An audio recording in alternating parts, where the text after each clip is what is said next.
What's up, people? Quick video here. This is a JD Ellis slip joint. Johan Ellis is a South African knife maker. Sorry about the background noise, I'm outside. But he specializes in traditional knives, slip joints, but with more modern handle materials. He also does some fixed blades, but mainly slip joints.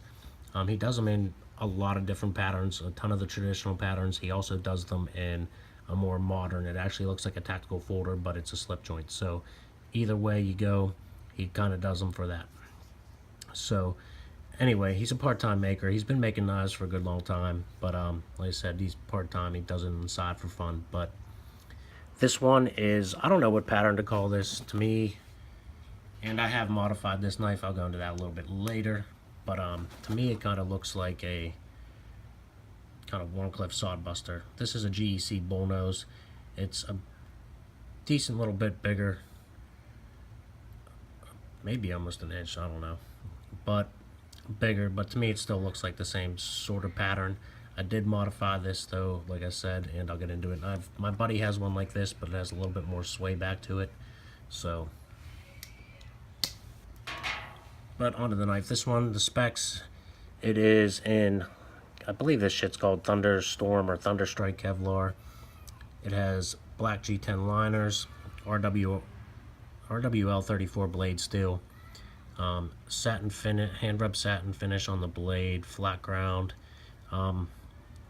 This knife has been used quite a bit. It was actually a gift from a friend, so some of the marks you'll see on here are just from use. But usually on his knives, the flats are polished and the grind is hand rubbed. And that goes all the way down the back spring. Like I said, this one has been pocketed obviously a bunch of times and been thrown in drawers, whatever. And it's quite a bit scratched up, but is what it is. The back spring's the same as the steel, RWL 34. And while I'm looking at it, you can kind of see here how quality his work is. There is no gaps whatsoever in the material on the back spring. Back spring terminates nice and flush, even straight across. This side you'll see looks a little wonky. That's because I modified it. Not really bad. Obviously it's not as quality. You see how this side's finished, and this one doesn't look a little bit the same. That's from this guy. So, but it's a great little knife. There is absolutely no wobble on this knife whatsoever. Totally solid done. His pivots are an adjustable screw-in pivot. It's not pinned, which most traditional knives are. He said they are adjustable, but you'll probably never have to do it. Once he sets them, he Loctites them. They are adjustable, but like I said, he said he's had plenty of people with these knives and said they just never had to adjust the pivot. He even said a guy who's over sharpened one. It's pretty much like half the blade now, and never needed to adjust the pivot. But they are if it ever gets to the point where it's loose. So on the G10 liners here, you can see it's milled out in here.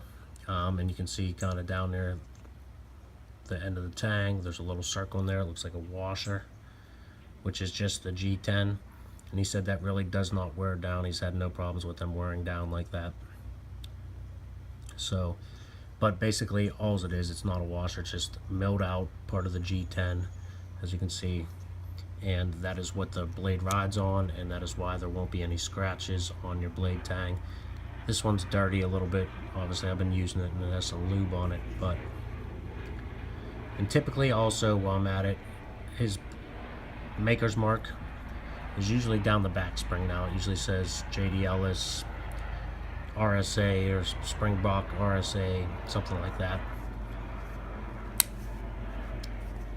Walk and talk. It's nice and smooth, strong snap to the blade, nice and centered. It's probably about a 6 to the half stop, 7 all the way open. Half stop's pretty quiet on this, and then the snap closing and opening is pretty substantial.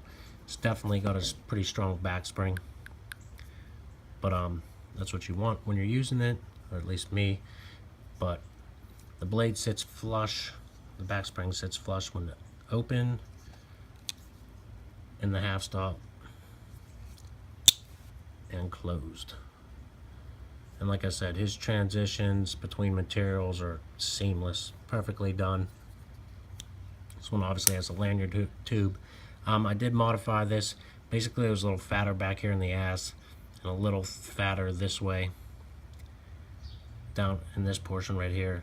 So basically, I just sanded it down a bit to where I like it. I wanted it a little bit more thinner because that's just what I prefer. And here's what it is. Some of us like the piss with our knives, other people won't do it at all, but I don't mind. The knife is perfect for me now, so I absolutely love this. I'm on his books for another knife. Like I said, I can't say enough about his work.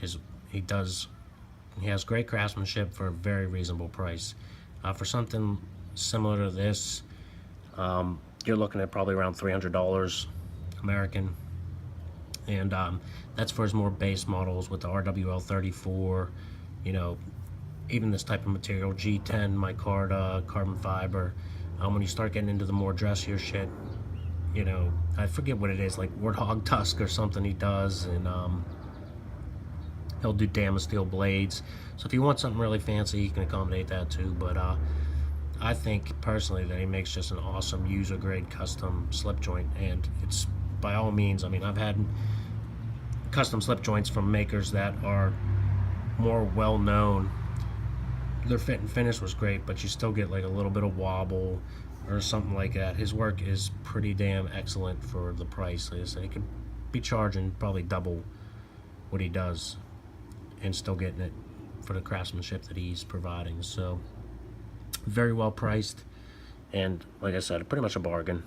So like I said, I really like this knife. It's obviously been used before me, and I've used it a ton since I got it. So check out JD Ellis. Like I said, if there's anything I missed, you have any questions, if you can't find them or something, can't find a contact for him you want, and you're thinking about it, just message me. I'll send it to you. Like I said, I'm getting another one off him. I think he's definitely worth checking out if you're into slip joint knives. I know some people that are more into the classic materials and whatnot won't be as interested in the modern materials, but honestly, it's a great knife. So other than that, I think that's about it. Got more shots of this. Like I said, this side I obviously finished it. It's not as well done as, say, that side, but whatever, it works.